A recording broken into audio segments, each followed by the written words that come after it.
영국이나 프랑스의 물건을 샀단 말이야. 그것도 짜다 더 이상 나올 데가 없는 거야. 그러니까 식민지를 더 넓히는 거야. 그래서 식민지를 막 경쟁을 하면서 1800년대에 막 넓혀가.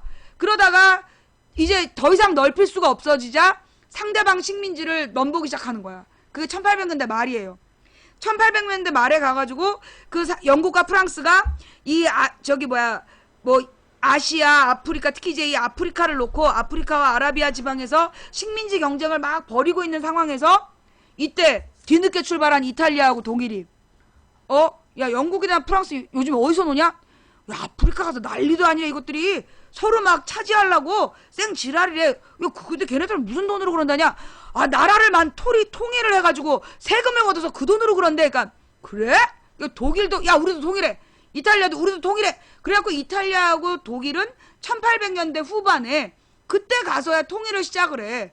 영국하고 프랑스는 일시기 1200년대 1300년대 국가를 만들기 시작했는데 그 십자군 언제 끝난 다음에 국가가 만들어져 있었단 말이야. 1600년대에. 근데 독일이나 이 이탈리아는 1800년대 가서야 나라를 만들기 시작한 거야. 그 출발이 늦었어. 그런 상황에서 이 식민지 경쟁이 한판 이제 이 식민지를 놓고 계속 시비를 걸다가 결국 한판 크게 붙은 게 1차 대전이야. 그래서 뒤늦게 출발한 이탈리아, 독일, 그 다음에 영국과 프랑스 이 나라들이 주축이 돼가지고 결국은 식민지를 차지하기 위한 전쟁을 해가지고 그때 독일 중심으로 했던 나라가 지는 거예요. 독일 연합군이 져버려. 그러면서 이 영국과 프랑스 쪽이 이긴다고. 그래서 독일의 식민지를 나눠 가진 거야. 우리가 나눠 갖고 이제 끝났어. 그래서 이제 독일의 식민지, 그러니까 독일 쪽 연합군의 그 식민지를 얻었으니까 우린 경제 문제가 해결될 거야? 해결되지 않았어. 왜? 더 이상 짜낼 게 없는 거야. 식민지도 뭔가 돈이 있어야지 거기서 물건을 살 거 아니야. 그래도 그 식민지를 뺏어놓고 그 다음에 이제 독일을 쥐어짜는 거야. 야! 네가 전쟁을 일으켰으니까. 그러니까 독일은 자기네가 뒤늦게 출발했기 때문에 어떻게든지 빨리 성공을 하려는데 안 되니까 이제 전쟁을 일으켜서 식민지를 더 많이 확보하려다 실패한 거야. 결국 독일이 이제 배상금을 그 1920년대부터 배상금을 내야 되는 상황이야. 근데 독일이 낼 돈이 어딨어? 별로 이제 그 당시에 산업화가 안 돼갖고 독일이 낼 돈이 별로 없는 거야. 그래서 막 끙끙 앓고 있는 이 상황에서 미국이 1차 대전 때 돈 벌어갖고 무기 팔아갖고 돈 벌고 야 이거 돈 좀 되는데 막 돈을 막 만지기 시작한 거야. 그러면서 이제 그 거품이 생긴 거지. 그래갖고 미국에서 돈 벌면 이제 주식으로 다 모인 거야. 그리고 야 이게 주식이 돈이 된다. 그래서 주식시장으로 쫙 거품을 쏟아 부어놨는데 이게 이제 그 당시에 미국의 문제는 뭐였냐. 사실 미국이 그 개발된 지가 얼마 안 돼. 그러니까 남북전쟁 알죠? 남북전쟁. 링컨 나오고 남북전쟁. 그 남북전쟁이 뭐야? 결국 흑인 노예 남부에 있었던 남부연합기. 오늘 왜 이래? 지금 요즘에 뉴스에 보면 미국의 남부연합기를 없애야 된다 어쩐다 이런 뉴스 나오잖아요. 그 남부연합기가 남북전쟁 당시 남군의 깃발이야. 지금 미군기가 북군의 깃발이었고 그러다가 이제 이게 북군이 이기면서 남부연합은 사라진단 말이야. 그런데 여전히 남부연합이라고 주장하는 인종주의자들이 있었어. 그 사람들이 이제 지금 남부연합기를 막 쓰고 인종차별 막 KKK단 만들어갖고 흑인들 괴롭히고 이러고 있다가 지금 그 흑인교회 총기 난사 사건으로 지금 미국이 쑥대밭되면서 남부연합기를 없애야 된다. 내가 볼 때 이거 대선과 다 연관된 사건이야. 하여튼 되게 재밌다. 미안해요. 여러분은 재미없죠? 여러분은 재미없는데 내가 그 쓸데없는 얘기 많이 하는 것 같아. 그만할까? 그만할까? 이거 계속해도 되겠어요?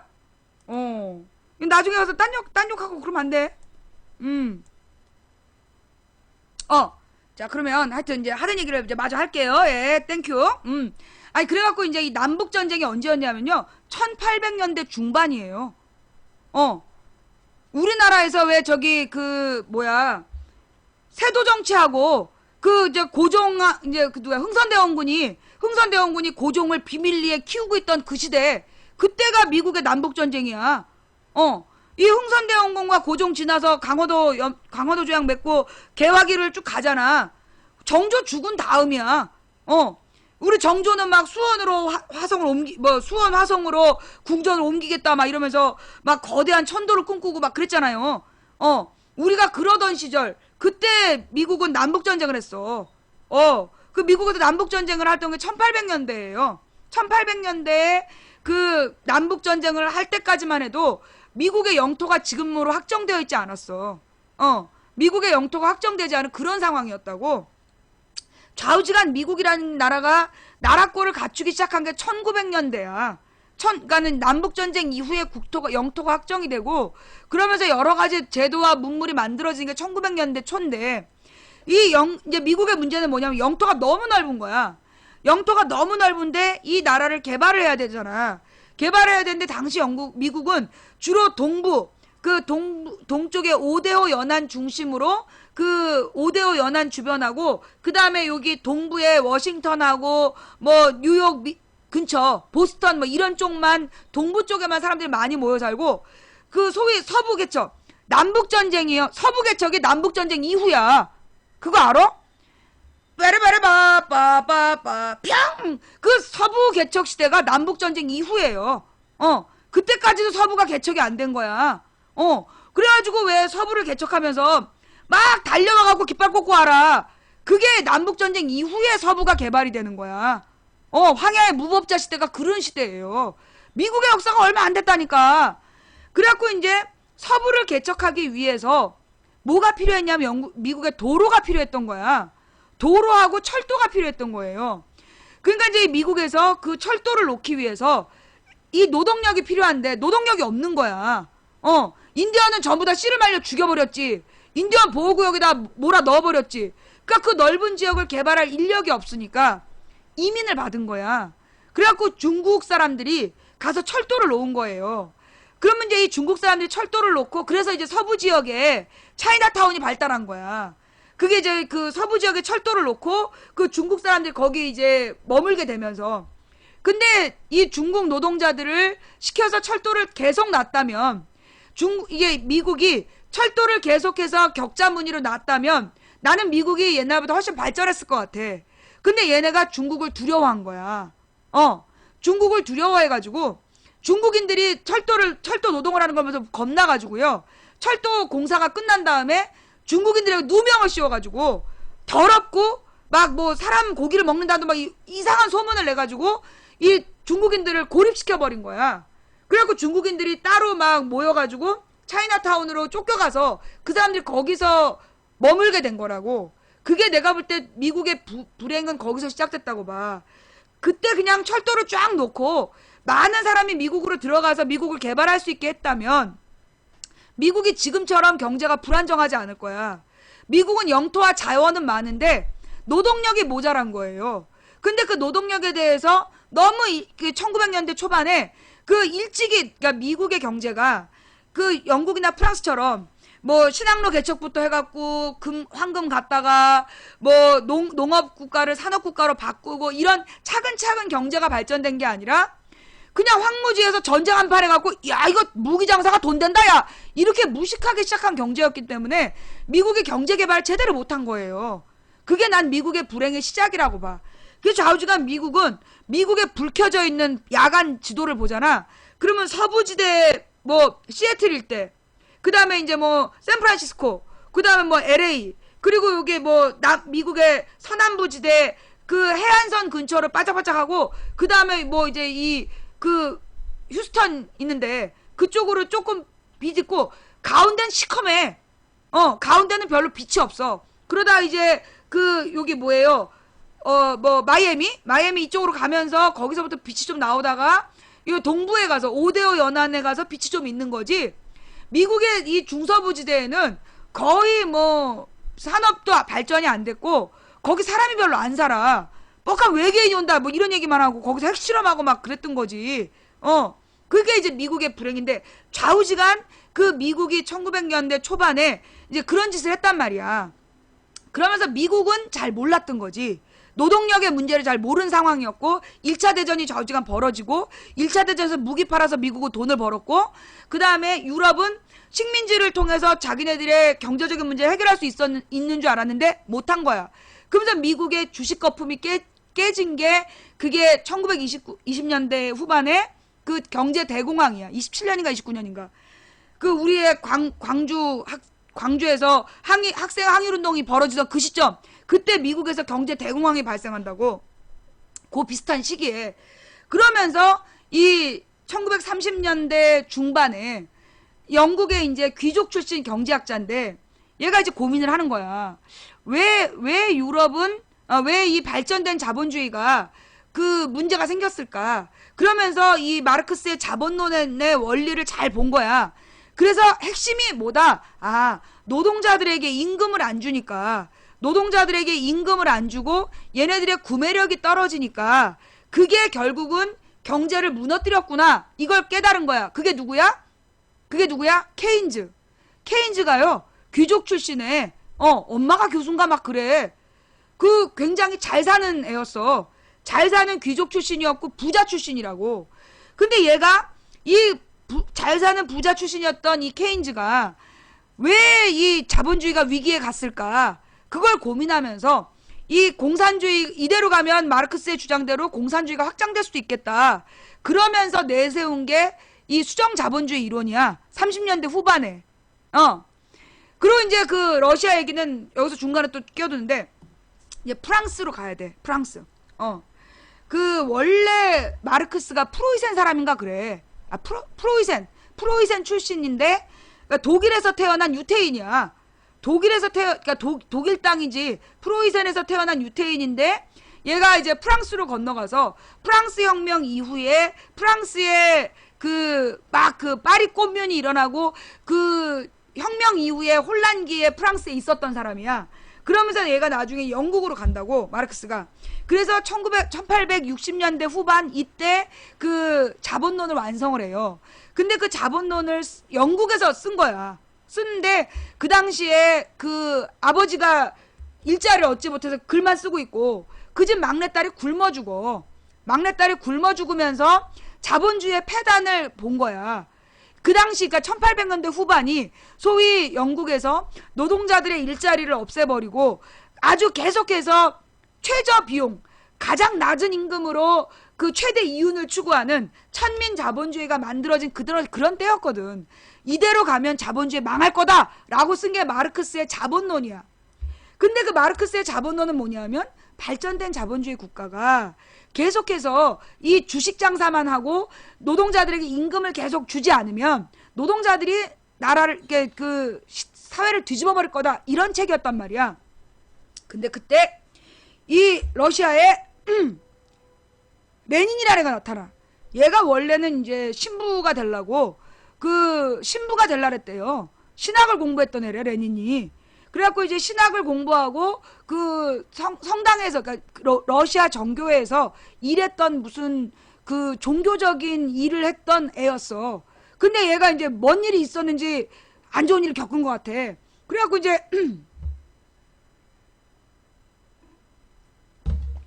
아유, 괜히 내가 일을 벌려가지고 그냥 우리 노래 하나 들으면서 쉬었다 갈까요? 자우지가 이제 레닌이 원래는 무슨 신학교를 가려고 막 그랬었던 애였대. 근데 이제 그 교회에, 그러니까 그 정교회 누구한테 무슨 뭐 상처를 받았다 뭐 이런 얘기가 있어요. 근데 내가 그건 교회에서 들은 얘기이기 때문에 확실하진 않아. 어쨌거나 이제 이 레닌이라는 애가 볼셰비키 혁명을 일으킬 때가 1917년이야. 근데 1917년 러시아는 어느 상황이었냐면 황제 정치였어. 그런데다가 그러니까 러시아의 경제 상황은 그 봉건제도였어. 봉건제도. 봉건제도가 뭐냐면 아까 왜 서유럽에서 6세기부터 13세기, 4세기까지 있었던 그게 봉건제도라는 거야. 즉 장원이라는 구역 안에 영주가 성을 짓고 여기 내 땅 이렇게 외치면 그 안에 농민들이 어디 도망 못 가고 그 농토에 억지로 묶여가지고 그 예속된 농민들이 농사 짓는 체제, 그게 장원제도거든요. 러시아는 농업도 아직 자영농이 안 생긴 하여튼 1000년 이상이 경제적으로 뒤처져 있었던 후진 농업국가였어. 농업국가에서도 발전되지 않은 뭐 상업작물을 재배한다든가 농업이 발전되면 그렇게 되거든요. 그런 것도 아니고 그냥 굉장히 오래된 1000년 이상을 뒤진 그 예속된 농업이, 그러니까 예속된 농민들이 농사 짓는 후진 농업 국가였어요. 그런 나라에서 이 레닌이 볼셰비키 혁명을 일으키고 공산주의 국가를 천명한 거야. 그래서 소련의 공산주의는 진짜 공산주의가 아니에요. 그게 그냥 뻥카야, 뻥카. 원래 공산주의는 마르크스의 주장대로라면, 내가 그래서 그 소위 대학교 다닐 때 ML주의 그런 사람들 되게 우습게 알았어. 말이 되는 얘기를 해야 될 거 아니야. 마르크스는 발전된 자본주의 국가에서 계속해서 자본가들이 노동자들의 임금을 착취하면 노동자들이 세력화돼서 그 자본주의를 무너뜨릴 거다라고 얘기를 했는데, 이 러시아는 발전된 자본주의 국가가 아니라 후진 농업 국가였잖아. 거기서 공산주의 혁명이 일어났어. 그게 무슨 공산주의야. 말이 안 되잖아. 마오 모택동이 뭐 대단하다는 거야. 중국도 마찬가지야. 발전된 산업국가 아니었어. 자본주의가 발전되지 않은 상태에서 그냥 농업국가에서 그 모택동이 집권을 하고 공산주의가 생겼단 말이야. 그래서 중국과 소련의 공산주의는 진짜 공산주의가 아니야. 그러니까 공산당이라는 정치 세력이 집권했을 뿐이지 실제로 경제학적 공산주의가 난 아니었다고 봐요.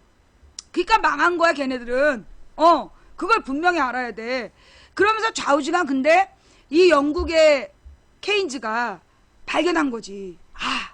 이대로 가면 이 공산주의를 추종하는 세력들은 확장될 거다.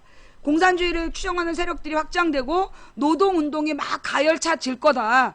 그러면 그거를 미연에 방지하는, 노동자들이 공산주의로 빠지지 않도록 뭔가 대책을 세워야 된다. 그래서 나온 게 수정자본주의예요. 1930년대 후반에 케인즈가 주장한 수정자본주의의 목적은 노동자들이 소위 공산주의로 넘어가서 이 자본주의 시대를 무너뜨릴까봐 그들이 공산주의로 넘어가지 않도록 하기 위해 나온 게 수정자본주의야. 그래서 핵심이 뭐냐 하면 국가에서 일자리를 만들어주는 거야.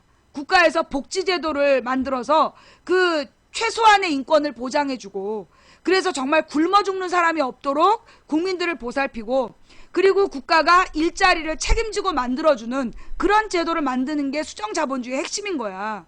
그래서 복지제도와 일자리를 창출한다. 그래서 이 2차 세계대전이 근데 수정자본주의가 나왔을 때 다 개무시했어요. 다 못 들은 척했어. 그러다가 1942년에 태평양 전쟁이 벌어지면서 2차 대전이 일어난 거야. 그러자 그 2차 대전에 그 참혹함으로 유럽이 완전 쑥대밭이 되잖아. 쑥대밭이 된 다음에 유럽이 깨달은 거야. 이렇게는 안 되겠다. 아무리 식민지 전쟁을 하고 아무리 그래도 안 된다. 결론은 그래, 케인즈 얘기한 대로 그 국가에서 국민의 인권을 보장한다라는 최소한의 그 안전장치를 둬야 된다. 그래서 가장 가난한 사람들도 소비할 수 있도록 그걸 국가가 보장해 줘야 된다. 그래서 교육과 의료에 대한 복지가 유럽에 생긴 거예요. 그래서 영국이나 프랑스나 이탈리아 이런 나라들이 기본적으로 치료를 받는데, 그러니까 그 공공의료시설이 굉장히 많은 거야. 그러니까 영국은 의료비가 없대잖아. 이탈리아도 그렇고. 그리고 프랑스 같은 경우도 그런데 이런 나라들에도 물론 돈 되는 의료시설이 있어요. 근데 얼마 안 돼. 한 10%? 10%에서 15% 정도만 돈 되는 병원이고 나머지는 전부 다 공짜 병원이야. 그리고 그 학비도 다 공짜였던 거야. 학비도 다 공짜였다가 1990년대까지는 전부 다 학비도 공짜였고 그런 복지제도를 만드는 거예요. 2차 세계대전 이후에. 그게 노동자들이 삶이 몰락해서 공산주의로 가버리면 우리들의 재산이 전부 다 공정분해될 수 있다. 그래서 나온 대책이었던 거야. 그래서 1945년부터 이 유엔을 만들어갖고 얘네들이 추구했던 이상사회는 복지와 인권, 평화, 복지, 인권을 추구하는, 그러면서 각 나라에서 의료복지나 교육복지를 보장해주는, 그래서 각 국가가 일자리, 즉 근로의 권리를 보장한다는 걸 헌법에 명시를 한 거야. 그래서 우리나라도 근로의 권리가 들어가. 일하고 싶은 사람은 누구나 일할 수 있는 권리가 있다. 그게 근로의 권리예요. 우리 헌법에 나오는 권리. 그 다음에 또 일할 수 있는 사람은 일하지 않으면 안 된다는 근로의 의무를 또 규정하죠. 이 헌법에 그래서 근로 권리가 들어간 거야. 그래서 옛날에 1990년대 이전에는요, 우리나라에서도 노동자를 함부로 자를 수가 없었어. 1989년까지는 노동자를 자르면 노동자가 문제 제기를 해. 그러면 그 해고가 정당했는지 법원에서 판결해줘야 되는 거야. 그만큼 해고 무효 소송이라는 게 있을 만큼 근로의 권리를 보장하던 나라였어. 그런데 왜 이 지경이 됐느냐? 1989년에 소련하고 중공이 공산주의를 포기해. 그러면서 공산주의 국가가 공식적으로 사라진 거야. 그렇게 되니까 그때부터 WTO 세계무역기구를 중심으로 한 이 금융자본의 지배체제, 다보스 포럼이 지배하는 세계가 된 거야. 그리고 난 다음에 이 금융자본들이 더 이상 공장을 짓지 않고 돈 놓고 돈 먹기를 하는 거야. 그래서 멀쩡한 회사들을 인수합병, 인수해가지고 막 섞어버리는 거야. 털어가지고 그 일자리를 담당하는 중소기업들은 문 닫게 해버리고 그 최고의 이윤을 남기는 것만 서로 지분을 나눠갖고 이런 식으로, 그러니까 우리나라 IMF 때 그렇게 한 거 아니야. 중소기업을 싹 말아먹게 하고 그 다음에 대기업의 지분을 지네들이 나눠갖고 지금 삼성에다가 엘리엇이 돈 요구하는 것처럼 그런 구조를 전 세계에 만들어버린 거예요. 그게 1991년부터 그 지금까지 25년 동안 진행된 세계 경제 흐름이야. 이걸 유명한 말로 뭐라 그래? 신자유주의라고 그러는 거예요. 신자유주의가 왜 나빠요? 라고 얘기하는데 그 신자유주의라는 게 뭐냐 하면 소위 그 대자본이 국가를 넘나들면서 돈을 버는데 그걸 막는 각국의 경제를 보호하려는 보호장치를 완전히 없애는 금융의 자유로운, 그러니까 자본의 자유로운 이동을 보장하는 체제, 그게 신자유주의야. 그 신자유주의라는 게 노동자와 국민의 자유가 아니라 자본의 자유, 즉 자국의 경제를 보호하기 위해서 있었던 보호무역 장치 같은 걸 없애는 자유. 그래서 국제적인 글로벌 대기업이 혼자서 돈 다 버는 자유. 옛날에는 그게 2차 세계대전 직후에는 유엔에서 그걸 허락하지 않았어요. 그래서 노동자들의 권리를 보장하고 이게 서방 국가에서도 되게 중요했던 거야. 그래서 파업이라는 것을 보장해주고 당연히 파업을 통해서 물가 인상률을 반영한 노동자의 임금을 책정하도록 그걸 헌법이 보장해서 근로 3권. 예, 잠깐만요. 녹화 파일 중단합니다. 버퍼가 있더라도 놀라는 중이에요. 그래서 근로 3권이 우리나라 헌법에 들어가는 거야. 근로 3권이 뭐냐? 노동 3권. 노동자는 그 노동조합을 만들 수 있다. 노동조합을 만들어서 노동자의 권익을 위한 활동을 할 수 있다. 이거 헌법에 보장된 권리예요. 두 번째, 이 노동자들은 노동조합을 통해 회사 측에다가 그 뭐라 그러나 그러니까 임금 인상이라든가 이런 걸 공식적으로 요구하기 위한 단체 협상을 할 수 있다. 그것도 헌법이 보장한 권한이야. 세 번째, 회사가 말을 안 들으면 노동조합은 단체 행동, 집단 행동을 할 수 있다. 그래서 태업이나 이렇게 피켓팅이나 파업 등을 할 수 있다. 이게 헌법에 보장된 권리라니까. 그게 왜 들어갔느냐? 아까도 얘기했듯이 노동자가 망하면 전쟁을 일으켜도 해결이 안 된다라는 걸 깨닫고 얻은 결론이었어. 그래서 노동자에게 최저임금이란 개념이 왜 생겼겠냐고. 최저임금이란 말이 우리나라에서 만든 말이야? 아니야. 전 세계에 있는 말이야. 전 세계에서 최저임금을 정한단 말이야. 왜 최저임금을 정하냐? 그 최저임금을 산정하는 기준이 뭐냐 하면 물가예요. 그러니까 이 4인 가족이 도시에서 생활을 하는데 생활비가 얼마나 들어가냐? 그 생활비를 기준으로 해서 그 임금을 정하는 거야. 그래서 노동시간을 정하고 그 노동시간당 얼마를 줘야 된다. 그러니까 원래 최저임금 개념은 대기업 노동자들의 연봉이에요. 그러니까 기업의 노동자들의 연봉을 정하는 기준, 거기서 나온 게 최저임금인 거야. 그러니까 지금 우리나라 같은 경우에는 서울 우리 강북이야. 강남은 더 비싸. 서울 강북을 기준으로 할 때 4인 가족의 생활비가 400만 원 정도 들어요. 최저가는 문화생활을 널리 하지 않고 기본적으로 들어가는 돈만 썼을 때 의식주 및 학교에 들어가는 돈 이런 걸 따졌을 때 최저 생활비가 한 400만 원 정도가 있어야 그래 문화생활을 즐기진 않지만 사람답게 사는 돈이야. 그러면 적어도 4인 가족의 가장은 400만 원 정도는 기본으로 받아야 돼. 그리고 집을 유지하는 데 들어가는 비용이 100만 원 정도 들어가요. 대출금, 뭐 전기요금, 수도요금, 아파트 관리비, 뭐 주차요금, 뭐 이런 것들 있잖아. 그런 걸 따져보면, 그다음에 세금, 각종 세금을 따지면, 그래서 한 가구당 한 달 생활비가 한 500만 원이다. 그러면 보통 노동자가 일주일에 40시간을 일하고 5주를 일한다. 4주를 일한다. 그러면 그 500만 원을 4주, 그러니까 그 뭐라 그러나 160시간으로 나누는 거. 그 돈이 최저임금이야. 이 개념 알겠어요?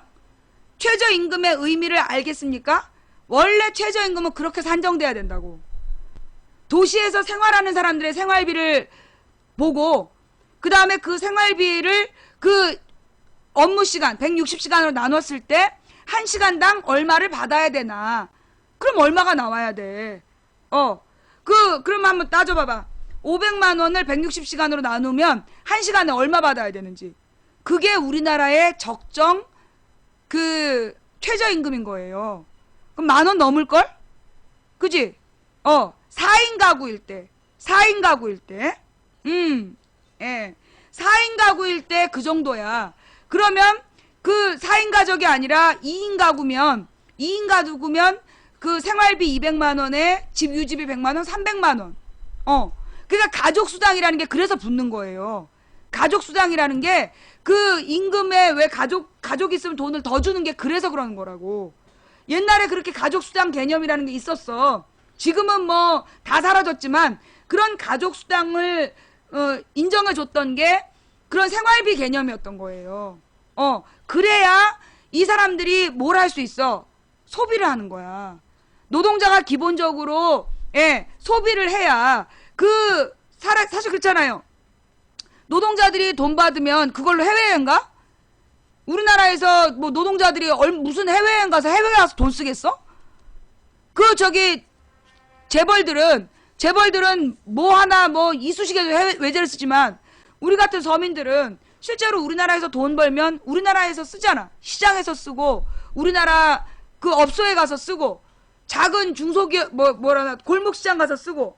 근데 이놈들이 꼭 뭐라고 얘기를 하냐 하면 최저임금을 10,000원으로 올리면 영세 자영업자들이 망한다는 거야. 왜냐하면 영세 자영업자들이 줘야 될 아르바이트생한테 줘야 될 월급이 올라가서 그래서 영세 자영업자들이 망한다는 거야. 그런데 솔직히 얘기해서 진짜 영세 자영업자들은 요즘에 일하는 사람을 둬요, 안 둬요? 못 둬요. 우리나라 영세 자영업자들이라고 얘기하는 사람들이 누구야? 결국은 지금 일반적인 영세 자영업은 다 망했어. 브랜드 없는 영세 자영업은 다 망했고 대부분 프랜차이즈잖아. 프랜차이즈에서 돈을 악착같이 뺏어가기 때문에 사실 그 프랜차이즈 업소 주인들이요. 맨 처음에 그 프랜차이즈 업소를 딱 차리면 일하는 사람이 한 3-4명 돼. 근데 한 달쯤 지나서 가면 그 한 명만 남아있어. 일하는 사람 하나, 주인 하나. 그러다 또 한 달 지나서 가면 주인 혼자서 해. 그렇잖아요.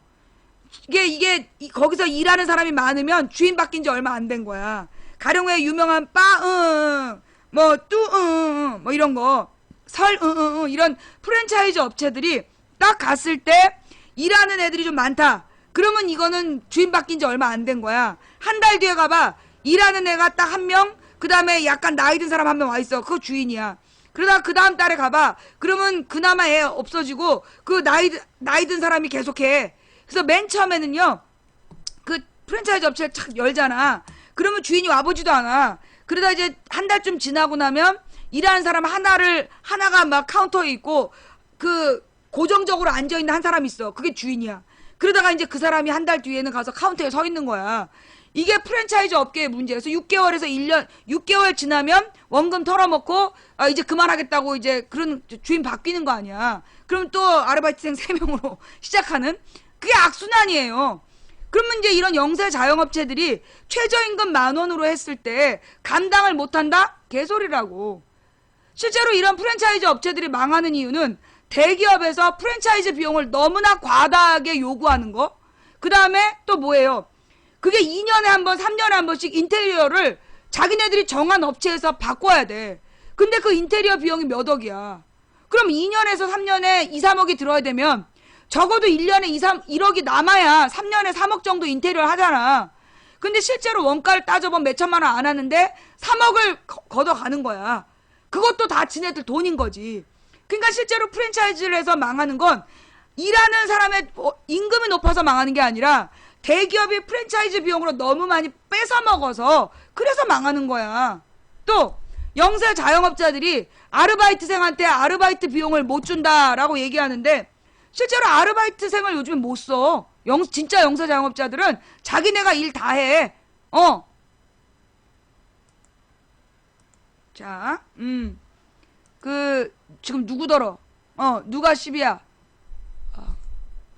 뭐 나라 국적 바꾸고 딴 나라 가세요. 네가 가라 딴 나라. 아니 나라의 문제를 개혁하겠다는데 왜 지랄이세요? 박근혜도 옛날에 노무현 욕했어. 그때 박근혜더러 딴 나라 가라 그러지. 웃긴 새끼들이야. 하던 얘기 마저 하면. 그러니 솔직히 얘기해가지고요. 내가 지난번에도 그랬잖아. 이 영세 자영업자들이 시간당 시간당 수당을 반대하는데 그거 멍청한 짓이에요. 왜? 이 프랜차이즈 업체하고 싸움을 할 때도 뭘 인정받아야 돼? 여러분이 일하는 시간, 그 일하는 시간을 최저임금으로 계산해서 우리 업소의 그 기본 비용을 여러분이 일한 시간을 최저임금이 10,000원이면 그만큼을 빼고 프랜차이즈 업체에다가 계약을 해야 되는 거라고. 근데 그런 걸 못 하잖아. 그런 걸 못 하고 그냥 달라는 대로 다 주는 거잖아요. 그게 나쁜 거고 또 이게 시간당 최저임금이 10,000원이 되잖아요. 그러면 지금 같은 경우는 문제가 뭐냐 하면 이 노동자들이 소비를 못 해. 노동자들이 쓸 돈이 없어가지고 동네 호프집도 못 가. 밥집에도 못 가. 뭐 하다못해 동네 옷집에서 옷도 못 사 입어. 시장을 못 나가는 거야. 돈이 없어서 그래. 그런데 시간당 그 최저임금이 10,000원으로 올라가게 되면 이 사람들이 최소 비용, 한마디로 생활 유지 비용을 내고도 남는 돈이 생겨. 그러면 그 돈을 소비한단 말이야. 그러면 영세 자영업자들이 살아갈 수 있다는 거예요. 그래서 최저임금을 올려야 된다는 얘기가 하다못해 최경환 입에서도 나온 거야. 쟤네 안다는 거예요. 최저임금 10,000원 정도는 해야 지금 현재 물가에서 우리나라 경제가 돌아간다는 걸 하다못해 최경환도 아는 거야. 그런데 박근혜 정부에서 최경환을 시켜서 계속 어떤 대책을 내세워? 대출 이자 지원. 대출 이자 지원은 절대 서민 경제를 나아지게 하는 방법이 안 돼요. 그래도 계속해서 대출 이자 지원을 하라는 이유가 뭐야? 대출업도 전부 대기업하고 연관된 거야. 전부 다 대기업하고 연관된 거야. 그러니까 이 대기업들 유리하게 그 대출 이자 지원을 해주는 거야. 정부 돈으로 대기업 살찌우는 거예요. 서민들한테 빚 내라고 그러고 이자 지원해주니까 그게 무슨 미친 짓이야.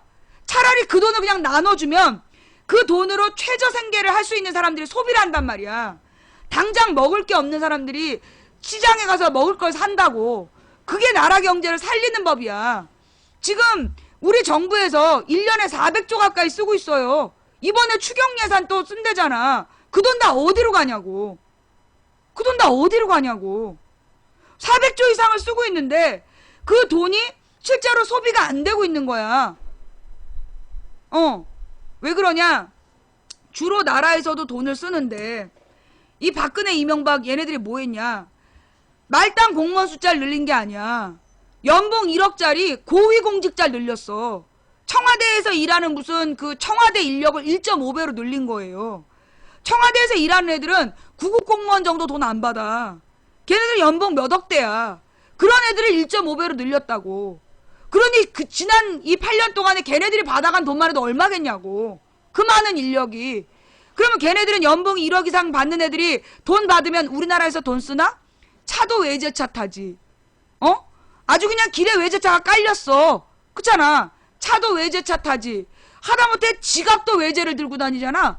신발도 외제 신발 신지. 거기다가 여행도 관광도 외국으로 다녀요. 해외로 다녀. 걔네는 연봉 1억 주면 그 돈 나라에서 안 쓰고 우리나라 안에서 안 쓰고 죄 해외에서 쓴단 말이야. 그런 돈으로 돈을 쓰고 있기 때문에 나라 경제가 이 꼴이야. 첫 번째는. 두 번째로는 뭐 그 돈 어디다 썼냐? 군납비리 방위비로 1년에 수십조 원 있어. 근데 그 수십조 원을 어디다 쓰는지 제대로 감시가 돼 안 돼? 안 돼. 제대로 감시가 안 돼가지고요. 내가 기가 막힌 얘기를 들었어. 우리나라에서 이제 외국에서 그 쓸데없는 미국 무기를 막 사갖고 오잖아. 외국 무기를. 어마어마한 돈을 주고 무슨 뭐 미사일이니 뭐니 다 사온단 말이야. 포 같은 거를. 근데 그게 때때로는 뭐 포신하고 이게 안 맞았고 불량도 있어. 그런 거 다 못 쓰잖아. 그러면 그걸 어마어마한 몇십조 원을 주고 사갖고 와서 어떡하냐. 고물로 판다는 거야. 그러면 그 고물로 파는 그 무기들을 그 고물값을 톤당 몇백원 몇천원 이렇게 산다는 거예요.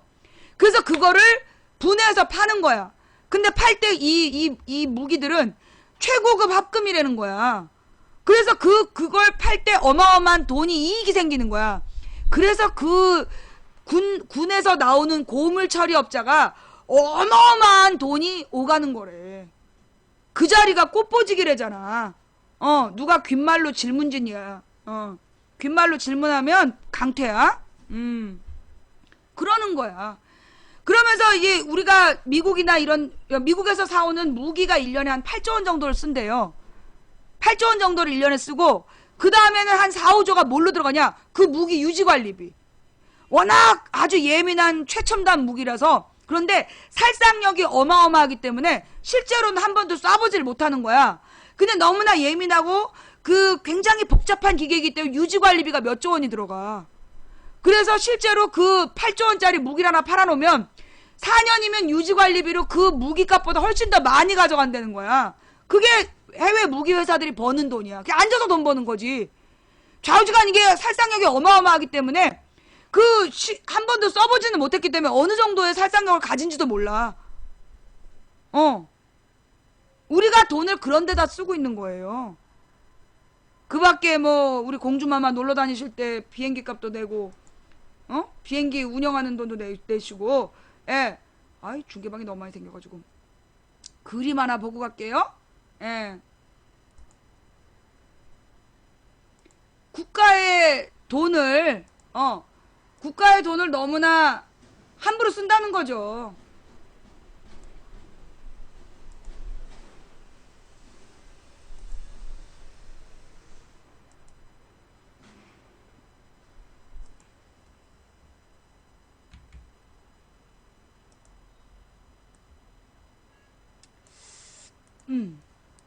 누굴까?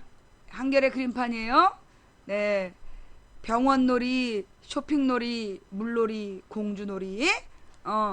누굴까? 예. 나는 정말 우리나라의 이 만평 작가들을 나는 천재일 거라고 봐. 그죠? 예. 우리나라의 만평 작가들은 천재임에 틀림없어. 그지? 어쩌면 이렇게 그림을 잘 그려 그래. 그죠? 예. 아주 그냥 어마어마해.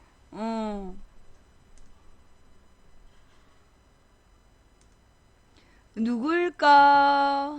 내가 누구라고 딱 집어서 말을 안 했다. 자. 그래서요. 예, 그래서, 예. 좌우지간 어마어마한 국가 예산을 나는 이번에 박근혜가 추경 예산 그 추경 예산 무슨 돈이냐고 뭐에다 쓸 거냐고 또 대출 이자 지원 서민 금융 지원 하지 말라고. 내가 진짜 하고 싶은 얘기는요, 지금 박근혜 정부에서 서민 경제를 지원한다고 돈을 많이 썼어. 그런데 죄 부동산 투기하는 비용으로 들어가고 부동산 대출이자에 들어갔다고. 그 부동산 대출이자는요 사실 그 은행에서 혼자서 돈 버는 거야. 그 은행의 자본들은 아까도 얘기했듯이 그런 대금융자본이야. 금융자본 배불리는 대로 왜 그 돈을 거기다 쓰냐고. 차라리 그 돈을 그냥 가장 가난한 사람들 순서로 나눠주라고. 생활비로 쓰라고 나눠주란 말이야. 지금요 그 우리 동네에는 가난한 동네가 몇 군데가 있어. 정말 생활비가 없는 사람들 아예 안 나와. 아파트에서 며칠씩 안 나와. 나오면 돈을 쓰니까 아예 아파트 문 밖에 안 나오면서 막 일주일, 2주일 가는 사람들이 많아. 그런 사람들한테 차라리 생활비를 30만 원씩 나눠주라고. 그 돈 쓰라고. 그게 내가 볼 때 대출이자 지원하는 것보다 그 사람들한테 30만 원씩 나눠주는 게 나가서 그 돈으로 슈퍼에 가서 두부라도 한쪽 사고, 설탕이라도 한 포대, 밀가루라도 한 포대 사는 거, 그게 나라 경제에 도움되는 거야. 왜 대출이자 지원에다 그렇게 돈을 쏟아부어, 미친년 마냥. 미친년 마냥. 이건 미친년이다 하고 다른 거야. 이거는 일종의, 직유법이지? 마냥인 듯, 뭐 이런 거? 요즘에 근데 왜 댓글마다 미친년 확진 환자란 말이 나오지? 그게 무슨 뜻이지? 나 잘 모르는 말인데, 그 미친년 확진 환자란 말이 굉장히 유행을 하더라고요. 무슨 뜻이야? 왜 그러지? 하여튼, 좌우지간. 그래서, 이 대출 이자 중심에 그건 하지 마라. 뭐 무슨 론, 햇빛론, 희망론.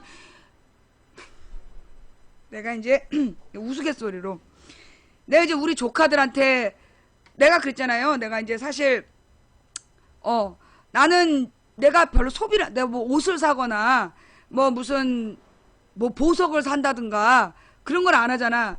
내 유일한 소비는 먹는 거야. 유일한 소비는 먹는 거고, 먹고 남은 돈이 있으면 이제 그 뿌려. 근데 빚 갚고 이제 뿌리는 거야. 근데 이제 우리 조카한테 내가 이제 우리 조카가 이제 용돈이 떨어지면 지 엄마한테 얘기를 안 하고 나한테 얘기를 해. 이모, 용돈이 떨어졌어요. 남자 조카도 이모, 나 돈이 떨어졌어. 그러면 이제 내가 그 저기 밥 먹을 돈 아껴갖고 이제 용돈을 준단 말이야. 근데 이렇게 용돈을 주면서 그냥 이렇게 막 주면 아이들이 이렇게 개념이 없어서 그냥 우리 이모는 돈이 많은가 보다 이럴 거 아니야. 그리고 이제 내가 애들한테 그랬어. 너네가 연봉 10억이 되면 니네 수입의 저기 5%는 내 거다. 내가 그때를 위해서 지금 투자하는 거다. 그러면서 내가 이제 빌려준다 그랬거든. 그래서 내가 이제 우리 여자 조카한테 그 얼마 전에 컴퓨터를 하나 새로 해주면서 이 컴퓨터는 이 컴퓨터 값을 너 나중에 내가 동그라미 2개를 붙여서 네가 연봉 10억이 되면 너가 나한테 동그라미 2개를 붙여서 갚아야 된다. 계산을 한 거야. 1억 2천이 나왔어. 그러니까 이제 얘가 그러는 거야. 망치론이라고. 사채보다 무서운 망치론이라고. 동그라미를 2개나 붙여야 된다고. 그러면서 이제 얘가 막 걱정이 태산인 거야. 근데 얘가 이제 그림으로 그 이제 그 패션을 공부하면서 그림으로, 그러니까 컴퓨터로 그림을 그리고 그런단 말이야. 근데 이게 데스크탑이 하나 필요한데 이 돈이 없대. 이제 그걸 내가 이제 빚을 얻어서 그걸 해주면서 동그라미 2개로 갚아라. 근데 얘는 이제 앞부분은 이제 흘려들은 거야. 연봉 10억. 연봉 10억이 되면 그때부터 갚아야 된다. 너의 상환이 시작이 된다. 그럼 10억을 못 벌면 안 갚아도 되나요? 역시 머리가 돌아가 얘가. 그래서 이제 내가 동그라미 2개를 붙여서 갚으라 했더니 망치론이라고. 사채업자보다 무서운 망치론이라고 막 그러는 거야. 머리가 많이 좋아졌어. 얘가 회계를 공부를 하면서 그 반에서 회계 1등 한다더니 머리가 빨리빨리 도는 것 같아. 좌우지간 이제 그 우스갯소리로 그런 얘기를 했지만, 아니 실제로 지금 말이에요. 정부에서 서민 경제를 지원한다 그러면서 최대출이자, 아니 대출 받아갖고 집 사라. 먹을 게 없는데 대출을 받아 집을 뭐하러 사냐고. 마루 뜯어먹어? 벽지 뜯어먹어?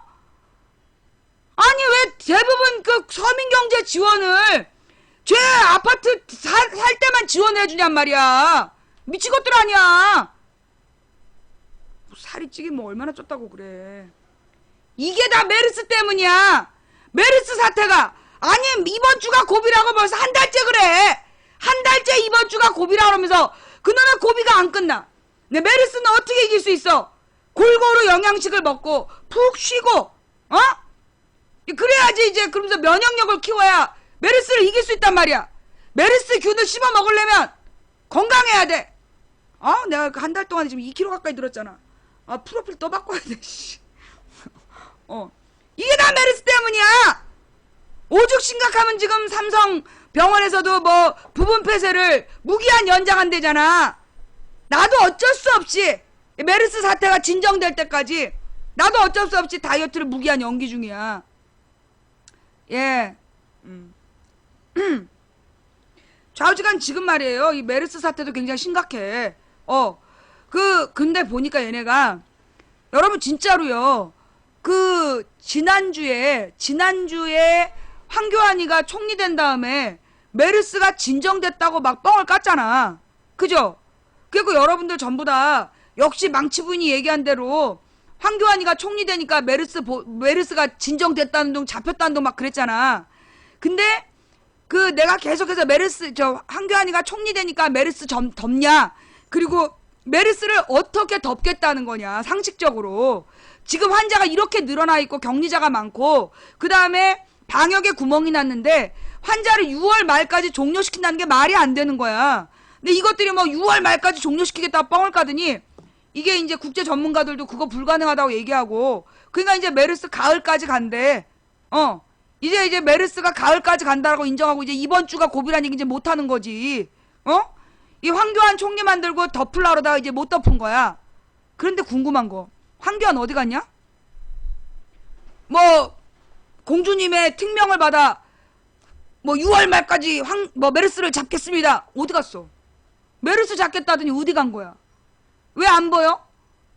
아니 뭐 첫날 뭐 총리로 임명되자마자 그 메르스 현장으로 방문하고 그랬더니 어디 갔어? 하루짜리 쇼였어? 그리고 나서 한 짓이 세월호 연대에다가 압수수색하고, 그 다음에 지금 박원순 수사 진행시키고, 그 다음에 오늘은 또 노건평 수사한다대? 성완종 그 사면 로비를 따르면서 그 노건평을 수사한다고. 메르스 잡으려니까 오늘 노건평 잡고 앉아있어. 메르스를 잡으려니까 박근혜는 박원순 잡고 앉아있고, 메르스를 잡으려니까 세월호 연대 잡고, 이 문재인 잡고, 이제는 노건평 잡으러 다니는 거야. 메르스를 잡아! 방역은 나아지는 게 없으면서 왜 맨 엉뚱한 사람한테 찝쩍거리고 지랄들이여. 메르스를 잡아, 메르스를. 아니 여러분, 내가 잘못 들은 거예요? 총리 된 날 총리가 중심이 돼서 메르스 대책반을 꾸리고 메르스를 단기간에 잡겠다 그러지 않았어?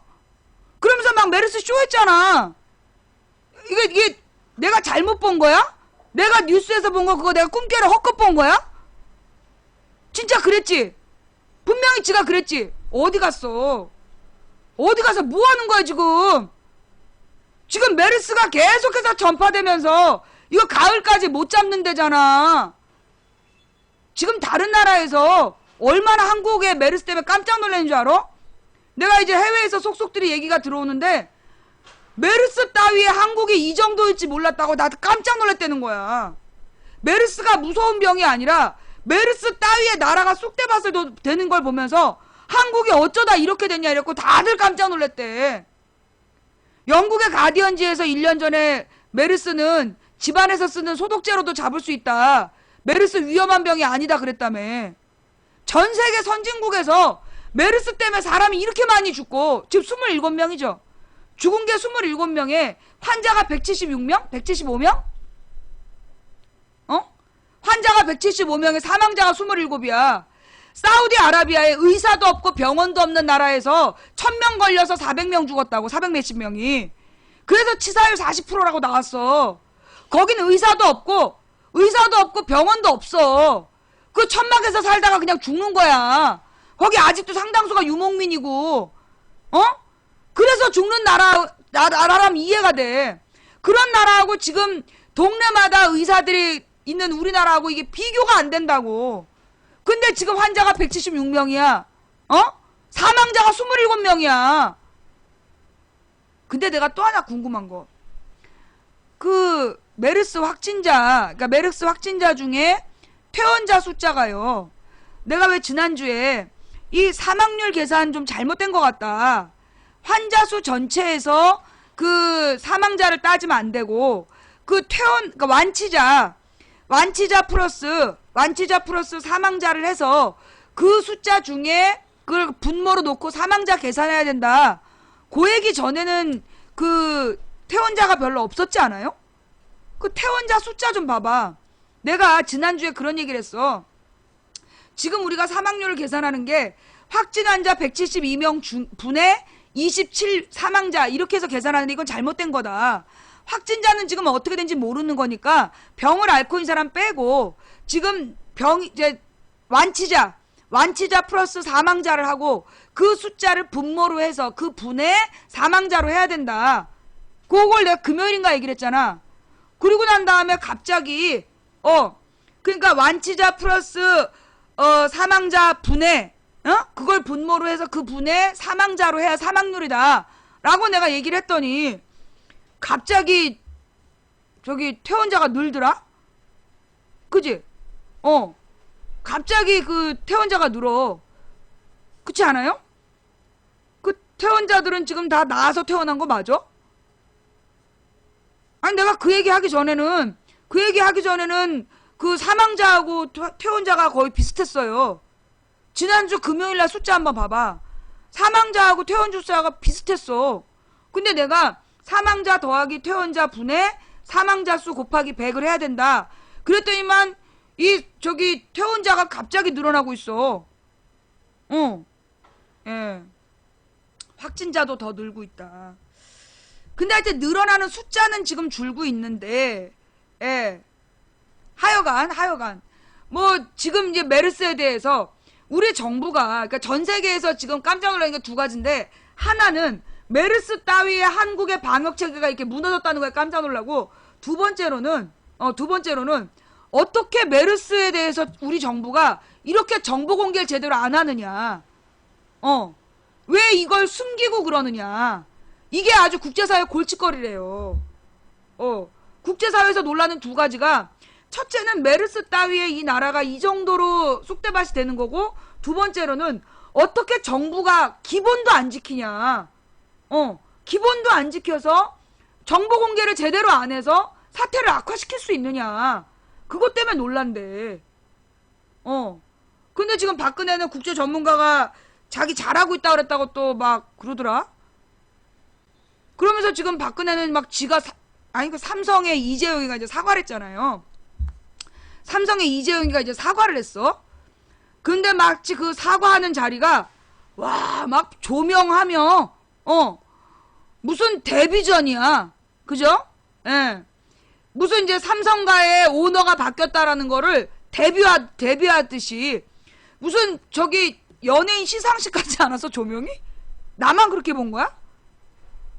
아니 보통 사과하면 왜 이렇게 기자들이 막 불 번쩍번쩍하고 그냥 이렇게 무색에 그냥 배경에서 그렇게 이렇게 사과하고 그렇잖아.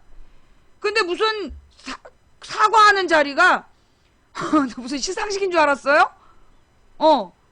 나만 그렇게 본 거야? 여러분은 그런 거 못 느꼈어요? 아니 그 조명이 와 뒷배경 까맣고 이제 이재용한테 쏟아지는 조명이 와 이건 무슨 영화배우 시상식 조명이더라니까. 그죠? 웃겼죠? 그러니까 그게 지금 이재용의 사과가 일종의 이벤트였던 거야. 삼성의 이건희에서 이재용으로 바뀌었다. 그거 이제 홍보한 거야. 그리고 막 모든 언론도 거기에 초점을 맞춘 거야. 이재용의 사과. 그러면서 박근혜에게 사과했던 삼성의료원을 대신해서 지금 이제 이재용이 직접 나서서 사과했다 막 그러잖아. 그래서 나는 이제 얘기로 돌아가고 싶은 게 뭐냐. 삼성의료원장이 박근혜한테 사과를 해서 우리가 화가 났어. 나는 그때 여러분한테 묻고 싶은 게 삼성의료원장한테 화난 거예요? 나는 그때 박근혜한테 화가 났어. 지가 왜 삼성의료원장한테 사과를 받느냐고. 지가 국민한테 사과를 해야지. 그건 삼성의료원이 국민에게 사과하라는 얘기가 아니라 박근혜가 지가 사과받는 자리에 앉아있었기 때문에 나는 화가 났던 거야. 이건 아니 박근혜 대신 누가 사과하는 거 아무 의미 없어. 그 누가 어떤 언론에서 그랬더만 박근혜 정부는 사과도 민영화다. 아니 지가 사과를 받고 앉아있었기 때문에 국민이 분노한 거야. 삼성의료원장이 국민한테 사과 안 하고 박근혜한테 사과했다고 화난 게 삼성의료원장 때문에 화난 게 아니라 지가 그 자리에 앉아서 사과를 왜 받냐고. 자기가 사과를 해야 될 자리에서 지가 받고 있었기 때문에 화가 난 거잖아. 맞지? 이거 내가 잘못 생각한 거예요?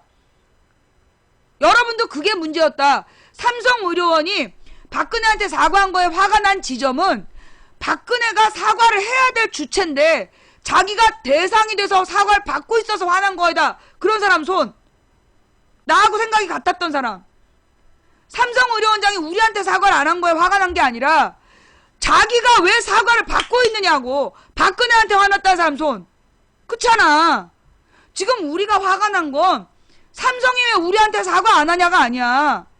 삼성한테 왜 박근혜가 사과를 받느냐. 그게 화가 난 거잖아. 사고는 지가 쳤는데 지가 왜 사과를 받냐고. 방역 구멍 낸 게 자긴데 왜 국민이 받아야 할 사과를 지가 받고 앉아있어. 우리가 열받은 건 그 부분이잖아. 그치? 어? 맞지? 지금 계속해서 이놈 저놈 시켜가지고 사과를 시키고 있는데요. 그러면서 이제 지금 박근혜가 사과할 시점을 저울질 할 때가 됐다는 둥. 그러면서 언론도 박근혜한테 사과라는 말을 되게 조심스럽게 하는 거야. 사과라고 그랬다 혼날까봐. 국가에서 막 광고 안 줄까봐. 지금 국민일보에서 박근혜 살려야 한다 그거 기사 썼다고 청와대에서 항의했다며. 그 다음에 그 메르스 관련된 정부 광고로 국민일보 빼고 다른 신문에만 일제히 실었다며. 그러니까 지금 광고를 가지고 언론사를 탄압하고 있는 거 아니야 정부가. 그래가지고 언론사들이 박근혜 눈치를 보느라고 사과하란 말도 제대로 못하는 거야. 그지? 지금 상황이 그래. 지금 국민들한테 박근혜가 사과했어야 됐던 시점이 한참 지났어. 저 동대문 가서 머리핀 사기 전에, 농촌에 가서 그 죽은 논에 물 대기 전에, 저 여대생이랑 사진 찍기 전에 대국민 사과부터 했어야 됐다고. 18일 만에 나와가지고 정부가 똑바로 못한다고 남 탓하고 앉아 있었던 거 아니야. 난 오늘 중요한 선언을 합니다. 나는 박근혜한테 사과받고 싶지 않아요.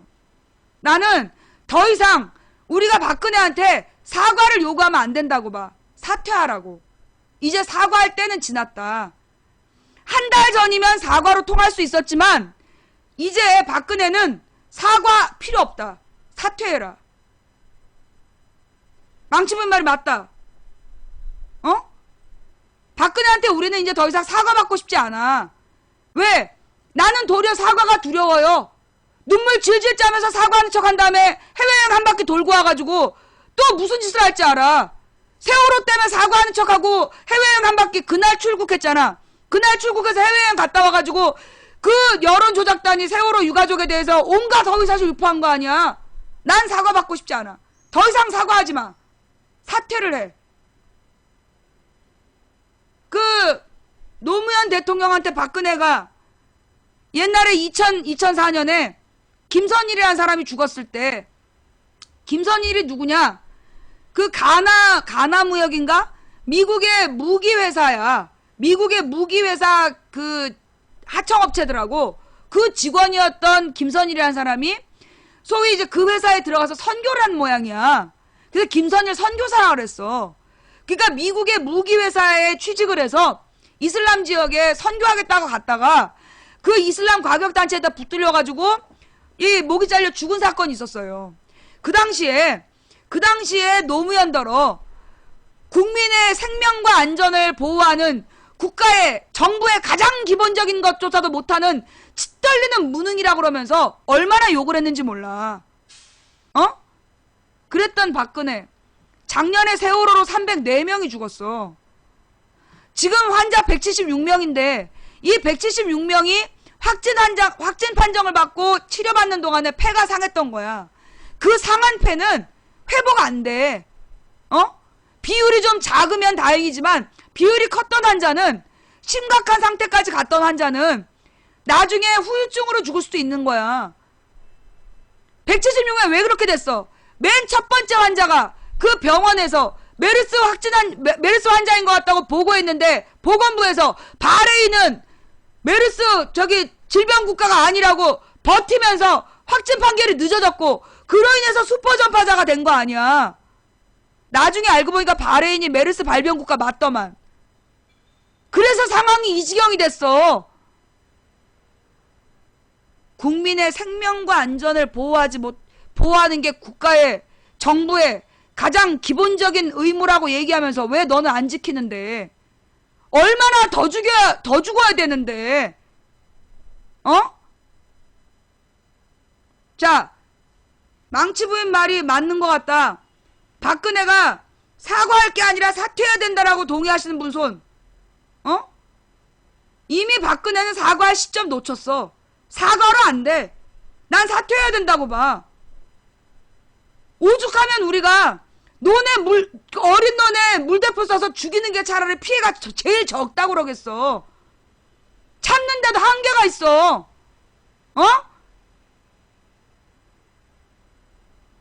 사과 필요 없어. 사퇴를 해. 사과로 끝날 수가 없다고.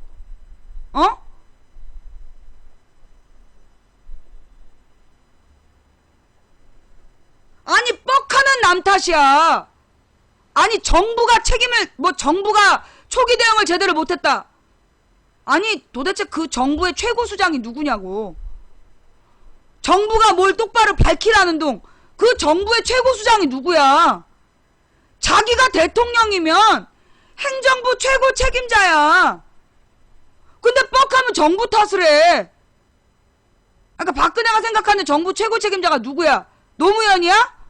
박근혜 마음속에 영원한 대통령은 노무현이라서 그래? 노무현 대통령이 아직도 대통령인 줄 아는 거야? 그래서 정부한테 정부 탓을 하는 거야 지금? 아 나 환장하겠어 진짜. 이명박이도 지가 잘못해놓고 이게 다 노무현 탓이라 하더니 이명박 박근혜의 영원한 마음속의 대통령은 노무현이구나. 그래가지고 이번에도 또 노건평이야. 자, 여기서 또 웃기는 거. 성완종 리스트에 우리 이름 좀 한번 다시 읊어봅시다. 성완종 리스트에 관계된 인물들. 자, 그 박근혜 비서셋, 이병기, 김기춘, 또 하나가 누구였지? 내 잊어버렸어. 그 성완종 리스트에 있었던 비서셋, 허태열, 그래. 허태열, 김기춘, 이병기, 비서관 셋. 이 중에 누가 수사받았어? 얘네들 중에 검찰 출석해갖고 누가 수사 제대로 받았어? 이병기, 김기춘, 이거 제대로 수사 못 받았지? 그지? 그 다음, 이 대통령 문재인이 왜 나와? 문재인이 왜 박근혜 비서야? 문재인은 노무현 비서지. 아, 너희들의 대통령도 노무현이야? 아니 지금 대통령 비서를 얘기하라니까 왜 문재인 얘기를 해? 아, 나 미치겠네. 아, 지금 우리 이 여론조작단의 마음속의 대통령도 노무현이구나. 아니 문재인은 노무현 비서였지. 박근혜 비서 되라고. 박근혜 비서. 아, 니들이 그렇게 노무현 사랑하는지 몰랐다 야. 좌우지간 비서 셋. 허태열, 이병기, 김기춘, 홍씨 2마리, 홍준표, 홍문종, 그 다음에 지자체장 유정복, 서병수, 또 한 마리 있는데? 누구지? 이완종, 총리 이완종. 그죠? 그러니까 다시 한번 정리하면 비서 3마리. 그래서 허태열, 이병기, 김기춘, 얘네 쪽지에 나왔는데 뭐라는 거야? 거친 시청자가 아싸 사관왕이야. 빠바바바바바바바바바. 자, 오늘도 사관왕. 예. 자, 나 저놈의 파란색 하던 얘기 마저 합시다. 자, 성완종 리스트에 나왔던 그 일곱은 누구였느냐? 그 일곱이 누구였느냐? 일곱이었지? 8이었나? 8이었는데? 8이야, 8. 비서 셋, 허태열, 이병기, 김기춘, 얘네들한테 돈 줬다. 그 성완종 얘기했잖아. 홍씨 2, 홍준표, 홍문종. 그 중에 허태열하고 홍문종한테 뭐 2억을 줬다, 7억을 줬다 얘기 나오고 있는 거 아니야? 그리고 김기춘한테 얼마를 줬다 그랬지? 김기춘한테 7만 달러? 김기춘이 또 7자 들어간 얼마를 받았다는 거야. 그리고 난 다음에 이완구, 유정복, 서병수 8마리야. 얘네들에 대한 수사 제대로 안 하고 이완구하고 누구만 홍준표만 지금 기소했잖아. 나머지 6명은 수사도 제대로 안 했어. 그치? 10만 달러? 아, 10만 달러나 받았어. 자, 그런데 나머지 6명은 수사도 제대로 안 했어. 그래놓고 지금 노건평이 그 홍문종 사면 당시에 그 로비를 받았다. 그러면서 지금 노건평을 조사하겠다는 거야. 그런데 지금 노건평의 주장은 뭐냐 하면 그 당시에 경남기업에서 홍문종이 직접 온 게 아니라 경남기업 관계자가 자기를 여러 번 찾아왔었지만 거절했다. 내가 볼 때 그건 거절한 게 아니라 거절했다기보다 그 당시에 말빨이 안 맥힌 거야. 그 2007년 말 아니야. 2007년 말에 이명박이 이미 당선된 다음에 사면을 이명박 측근 정병국인가? 누가 주도했다며. 그거 이미 이명박 개통에서 다 아는 거 아니야. 이명박 쪽 사람들이 그 성완종 로비했다. 근데 이 노건평한테 로비를 했을 것이다 이러면서 지금 이 노건평을 조사한다는 거예요. 여기서 공소시효라는 게 있대. 공소시효. 이런 그 로비에 대한 공소시효는 7년이 그 공소시효라는 거야. 그러면 그 2007년 12월에 만약에 로비를 했다면, 왜냐면 2008년 1월에 사면을 받았잖아. 성완종이가. 그러면 2007년 12월로부터 7년이면 언제 끝나? 공소시효가. 7년이래 7년. 공소시효가 언제 끝나? 2014년 12월이면 끝나는 거잖아. 2014년 12월이면 이미 끝난 거야. 그런데 이 노건평을 불러들였다는 얘기는 그 노건평이 돈을 받은 시점이 그 2007년 12월이 아니라 한참 뒤일 거라고 본다는 거지. 그러니까 2008년 6월 이후에 받았을 때 그때 이제 지금 그 공소시효가 지금 안 지났다는 거 아니야. 이미 작년에 끝난 문제를 지금 불러간다는 건데, 아니 사면 받았는데 그 다음에 무슨 돈을 줬겠어. 그리고 성완종이 직접 온 것도 아니고 경남 직원이 몇 명 접속하다가 안 돼갖고 까였는데, 무슨 2008년 여름이면 기억나죠? 2008년 여름에 노무현 대통령도 털리던 시절이야. 노무현 대통령 칼국수집까지 털렸어. 노무현 대통령의 집이 털리던 시점이라고. 기억 안 나요? 봉하마을 압수수색 봐봐. 봉하마을 압수수색이란 기사 찾아봐봐. 그게 7, 8월이야. 그러면 노무현 대통령 집이 털리고 있던 시절에 노무현 대통령 형한테 돈을 줬다고? 이제 그걸 믿으라고?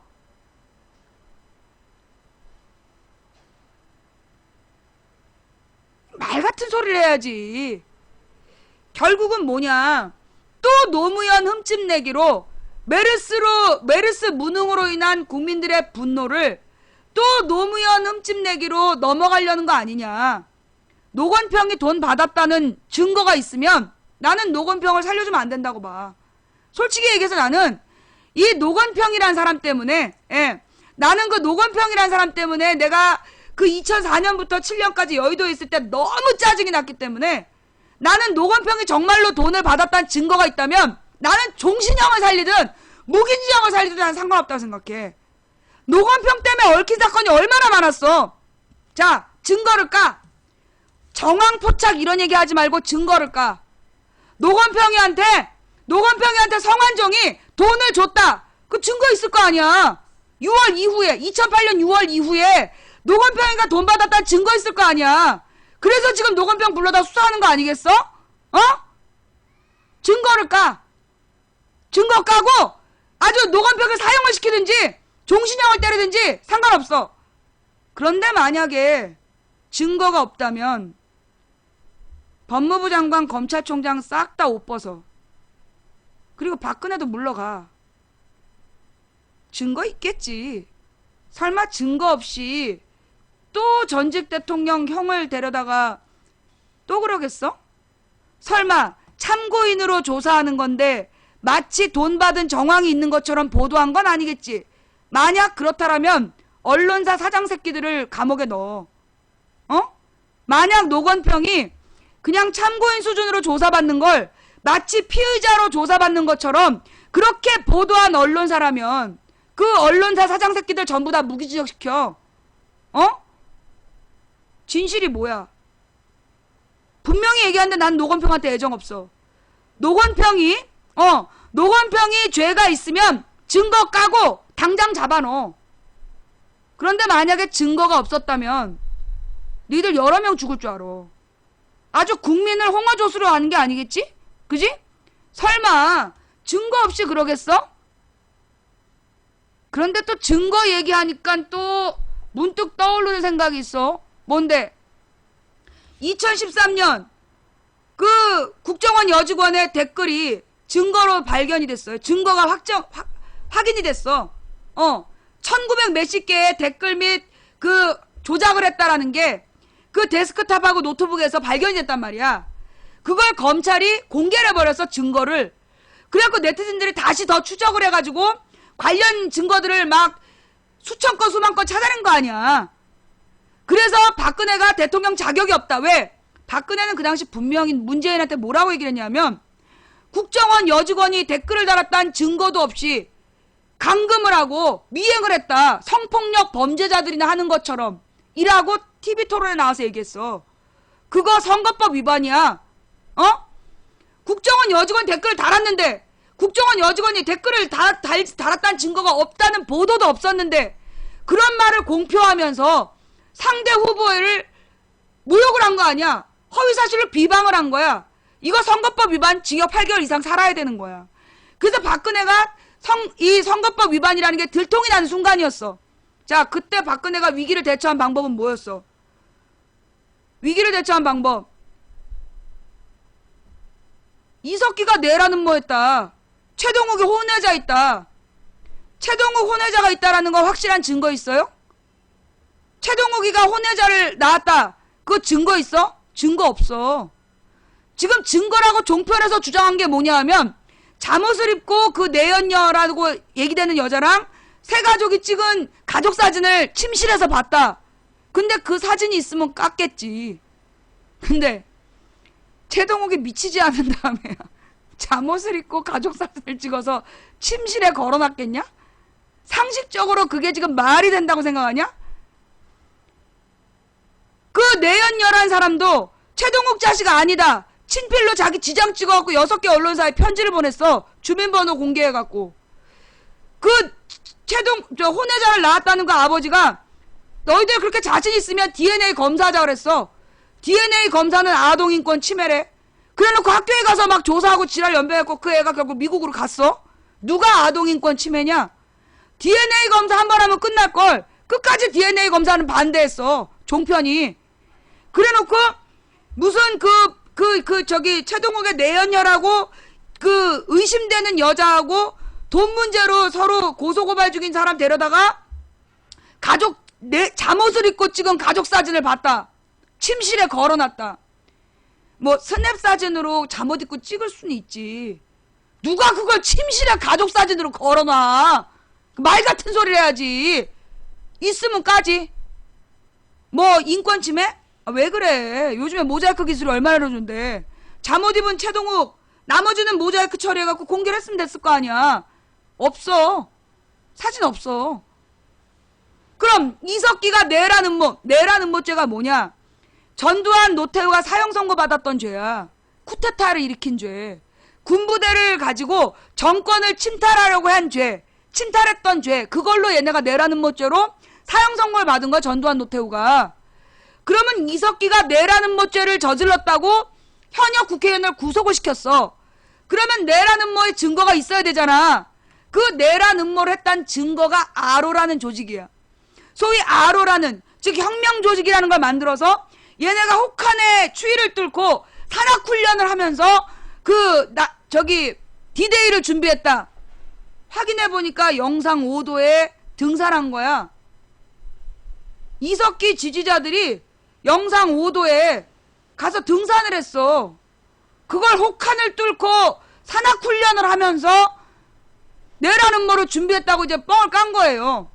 그 다음에 아로라는 조직에 대해서 강령이라든가 조직원이라든가 있냐? 없었어. 그럼 아로가 누구한테 나왔냐? 소위 국정원에서 돈 주면서 심어놓은 간첩이 뿌락지가 그 자기가 생각할 때 아로가 있는 것 같다 그랬다는 거야. 그 말 한마디를 가지고 내라는 못죄라는 쇼를 만들어서 이석기 구속을 시켰어요. 대법원에서 어떻게 판결하는지 알아? 아로라는 조직에 실체가 없고 내란 음모죄는 무죄래. 기사 찾아봐. 이석기 내란 음모죄 무죄 받았어. 그거 알았어요? 내란 음모죄는 사형에 준하는 죄라고 그 요원들이 지랄 연병을 하고 떠들고 다녔는데 알고 보니까 무죄 받았어. 내란 음모죄 무죄 받고 왜 아는 한자가 노자밖에 없나 보지? 왜? 그 왜 박근혜한테 하려고 여기서 하고 지랄이세요? 예. 결국 아로라는 조직의 실체는 없고 대법원 판결이야. 대법원 판결. 아로라는 조직의 실체는 없고 이석기의 내라는 건 무죄 나왔다니까? 그걸로 끝이 아니었어.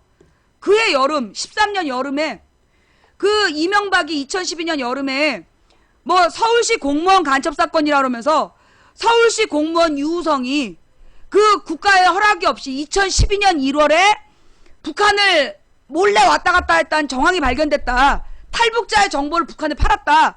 그러면서 2012년 여름에 서울시 공무원 사건이라는 게 터져요. 그러면서 그 유우성이라는 게 북한 간첩의 증거라고 두 가지를 내놓는데 하나가 평양의 노래방에서 찍었던 사진이라는 거랑 여동생의 증언을 증거로 내세웠어. 그런데 그 사진을 변호사가 분석을 했더니 백데이터에 이게 아이폰으로 찍은 거야. 아이폰으로 찍은 사진은 사진이 찍힌 위치가 남아. 영구히. 그래서 그 사진을 찍은 곳이 중국의 연변이었다는 게 아이폰 백데이터에 나와버린 거야. 그래서 그 사진은 증거가 안 됐어. 평양 노래방이 아니라 연변이었다. 중국이었다. 그 다음에 두 번째로는 그 여동생이 자기네 오빠가 간첩이라고 시인했다는 증언이었는데 그 여동생이 법정에 와서 국정원 직원들이 협박해갖고 거짓말했다고 실토를 해버렸어. 그래갖고 1심에서 무죄를 받았네? 유우성이란 사람이. 그러자 박근혜 정부에서 국정원 직원이 선양이라는 중국의 선양이라는 데로 날아가요. 거기 가가지고 뭘 했냐? 중국의 공안 문서라는 걸 만들어서 우리 정부로 보내. 그래갖고 검찰이 이게 유우성이 북한에 몰래 갔다 온 기록이라고 법원에 제출을 했어. 그런데 그 제출된 중국 공안 기록이 조작된 증거였어. 그래서 이 유우성 변호사가 그 검찰이 낸 그 공안 문서를 중국 정부에다 보낸 거야. 이거 너네가 띄워준 거 맞니? 그리고 물어봤어. 그러자 중국에서 중국은 공안 문서 위조하면 중죄야. 사형이야. 중국은 국가권위를 최고로 여기기 때문에 감히 공안 문서를 위조를 했다. 그거 사형이야. 그래갖고 중국에서 중국 정부에서 외교부를 통해서 공식적으로 문제 제기한 거야. 이거 누가 만들었냐? 이거 중범죄다. 범인 인도해라. 우리 정부와 즉 국정원하고 검찰에서 낸 중국 공안 문서가 조작된 건데 이거 누가 조작했는지 범인을 인도해라. 가만두지 않겠다. 중국에서 중죄로 다루겠다. 그래도 우리 정부에서 처음에 뭐가 그 변호사가 낸 게 가짜라는 등을 뻥을 까다가 결국은 시인을 했어. 그래서 유우성이라는 사람이 결국 또 무죄 받았어. 간첩 증거까지 조작을 한 거야. 이석기 내라는 뭐도 조작이었지. 유우성 간첩 간첩 사건도 조작이었지. 증거를 조작을 한 거야. 내가 왜 박근혜더러 너네 물 주고 다니라 그러냐면 너네다 물 주고 다니면 그래도 그건 누구를 막 간첩으로 막 억지로 만들진 않잖아. 그건 못하게 하면 열받아가지고 또 멀쩡한 사람을 또 간첩으로 만들면 어떡할 거야. 이게 2013년 여름에 이석기를 그랬지. 2014년 1월 달에 결국 유우성 간첩 사건 그거 들통난 거 아니야. 그 다음에 세월호 유가족에 대해서 얼마나 허위사실 유포했어. 세월호 유가족에 대해서 얼마나 허위사실 유포했냐고. 생사람 잡는다니까? 그러니까 차라리 너네 물 주고 다니는 게 나아. 너네 물 주고 다니면 벼들에게는 미안하지만 적어도 사람은 안 다치잖아. 근데 그 얘기 들었어? 박근혜가 다녀간 논 물 제대로 안 줬다고 또 미디어 몽고에서 찍어갖고 돌렸잖아, 동영상을. 그랬더니만 이제 그 다음날 취재진이 갔더니 막 소방차 4대인가 동원해가지고 물을 60톤을 들여부었다며. 그러니까 옆론에서 우리 모판에도 물 좀 달라고 막 사정해갖고 모판에 간신히 물을 받았다는. 다른 논은 물 안 주고 박근혜가 물 준 돈에다만 물 60톤을 쏟아부었다는 거야. 쇼달 박근혜 선생, 쇼의 달인, 애프터 서비스 쇼까지 해. 야, 누가 빨갱이야? 아, 빨간 깃발을 달고 다니는 박근혜? 새누리당? 우리는 빨간 깃발 아니야. 새누리당이 빨간 깃발이지. 새누리당이 빨간 깃발이니까 새누리당 가서 따져. 그 다음에 빨갱이. 우리나라에 빨갱이 출신 대통령이 한 명 있지? 그거 알지? 빨갱이 출신 대통령. 누구야? 남조선 노동당 당원으로 이름이 올라갔고 사형 선고까지 받았던 양반이 있어. 그게 누구야? 박근혜 아버지 박정희. 박근혜 아버지 박정희가 너 깜짝 놀랐지? 이승만 때 박근혜 아버지 박정희가 사형 선고 받았어. 여순 반란 사건, 여순 사건에 그때 남조선 노동당 가입한 군인 경찰이 그 일을 저질렀다 이러면서, 그래가지고 그때 박정희가 사형 선고 받았다가 간신히 살아난 거야, 군 총책으로. 그거 알아? 그러면 박정희는 태생적으로 빨갱이였냐? 그렇지는 않아. 과거에는 일본군 괴뢰정부의 장교였지. 일본군 장교. 근데 이제 일본군 장교에 안 붙여주니까 막 혈서 써서 보냈잖아. 박근혜 아버지가 일본 군대에다가, 그러니까 일본군이 소위 만주에다가 괴뢰정부를 만들었어. 그 괴뢰정부를 만들고 그 만주국에다가 이 박정희가 편지를 보낸 거야. 혈서를 써갖고 훈도 박정희 이래가지고 자기를 그 군인으로 뽑아만 주면 자기가 견마지로, 개처럼 말처럼 충성하겠다, 견마지로로 충성하겠다라고 혈서를 써서 보낸 거야. 그게 박정희 혈서 사건이야. 그 빨갱이, 원조 빨갱이, 우리나라에서 공산당 당원 출신 대통령은 박정희밖에 없어. 니네가 김대중더러 자꾸 빨갱이라고 안 그랬으면 내가 이 얘기 안 할라 그랬지. 자꾸만 여기 와서 빨갱이니까 내가 할 말이 많잖아. 그 박정희 얘기 더 해줄까? 아이, 내가 이게 참 할 말이 많은데. 뭐 더 해? 그럼 우리 진짜 빨갱이. 야, 이 빨갱이 괴수, 북괴 괴수 김정일이하고 단독으로 만난 여자, 우리 동영상 한번 볼까? 아니, 빨갱이한테 관심 많은 것 같아서. 북괴 괴뢰도당의 괴수 김정일이랑 만나가지고 둘이서 뭘 한 거야? 동영상 한번 볼까? 시간이 없어서. 시간이 없어서 내가 오늘은 참는데, 너네 내일 또 와가지고 또 빨갱이 그러면 내일은 우리 그 동영상 볼 거야. 내일은 우리 그 동영상 보는 수도 있어. 내가 오늘 5시라서 방송을 끝낼 시간이라서 이 정도에 접고 가는데 자꾸 이러면 내일 딱 그 동영상 틀어버릴 수가 있어. 박정희 그 조선 남노당 사건이랑 박근혜가 김정일 만난 사건이랑 확 불어버릴 수가 있다. 황교안, 박원순의 메르스 정보 공개 필요한 상황이었다. 언제 공개할지에 대해선 의견 차이가 있었다. 웬일이야? 이게 제목은 이런데 혹시 내용이 다른 거 아니야? 왜? 뭐 메르스 잡으려니까 박원순 잡으러 다니더니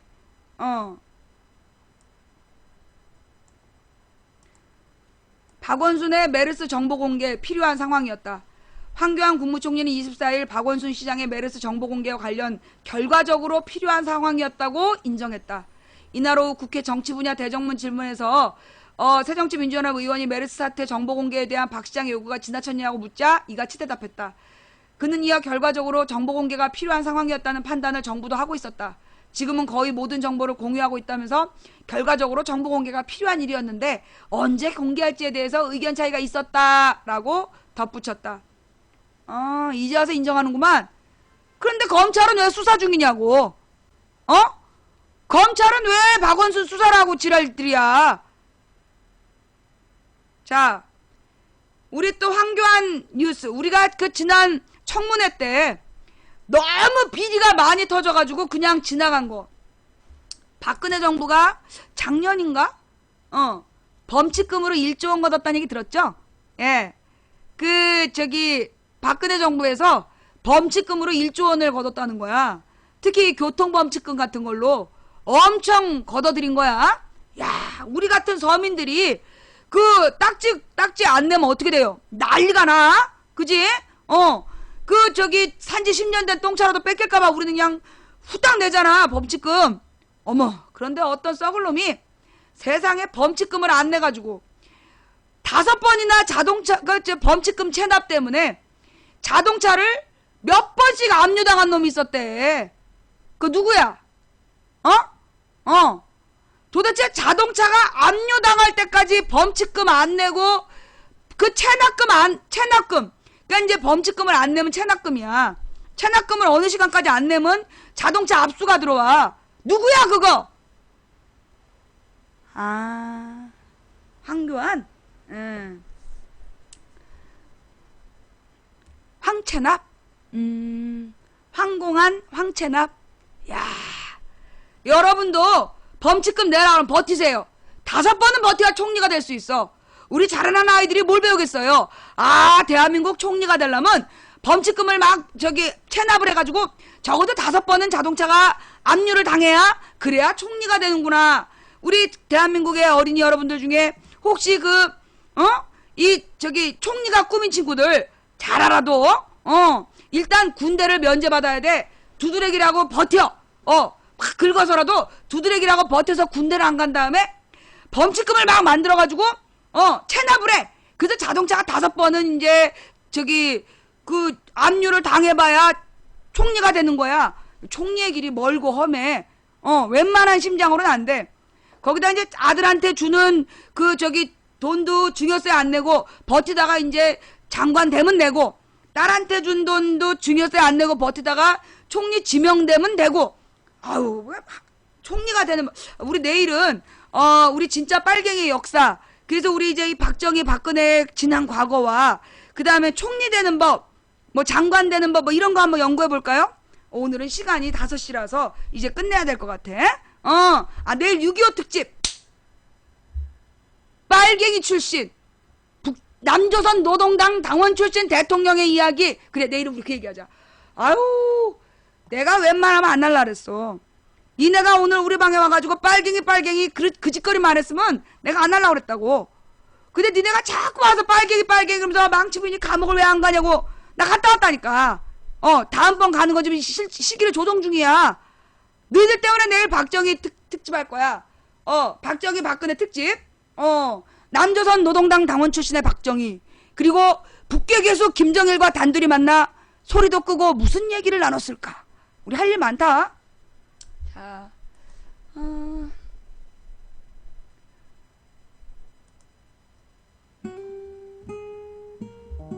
만약에 말이야, 니들이 와서 나한테 빨갱이 얘기 안 했다면 나는 메르스 얘기에 집중했고, 어쩌면 이 최재성과 야당 내분 사태에 대해서 방송했을지도 몰라. 근데 니네가 자꾸 빨갱이 그러니까 어쩔 수 없이 이 공산당 당원 출신 대통령 얘기한 거 아니야.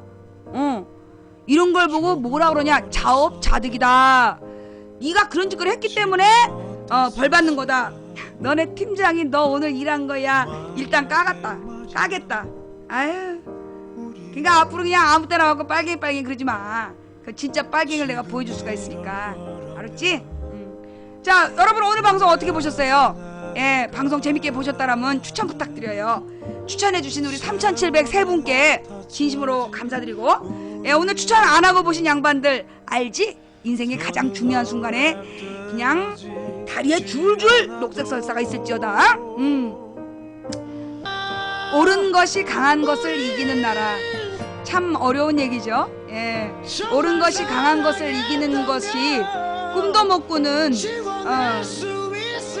그런 나라가 됐습니다. 뭐 비정상의 정상화, 한마디로 비정상을 정상이라고 우기겠다는 박양희 대통령을 하는 나라에서 옳은 것이 강한 것을 이기기를 꿈꾸는 우리는 모두 그 제정신이 아닌지도 모르겠어요. 하지만 우리는 원래 꿀만한 꿈이라서 꾸는 것이 아니라 꾸어야 할 꿈이라서 꾼다. 갈만한 길이라서 가는 것이 아니라 가야 할 길이라서 간다. 한 사람이 꾸는 꿈은 꿈일 뿐이지만 백인이 꾸고 만인이 꾸면 현실이 된다. 된다고 믿든 안 된다고 믿든 당신의 믿음대로 될 것이다. 누군가 간절히 소망하면 온 우주가 그의 소망을 위해 움직이기 시작한다. 딴 꿈 꾸지 말고 옳은 것이 강한 것을 이기는 나라를 꿈꾸란 말이야. 오늘 잠자기 전에. 그러면 오늘 혹시 추천 안 하고 깜빡한 사람 용서해 줄게. 자, 지금까지 도봉구 창동사는 불량주부 망치분이었습니다. 내일 낮 2시에 만나요. 감사합니다.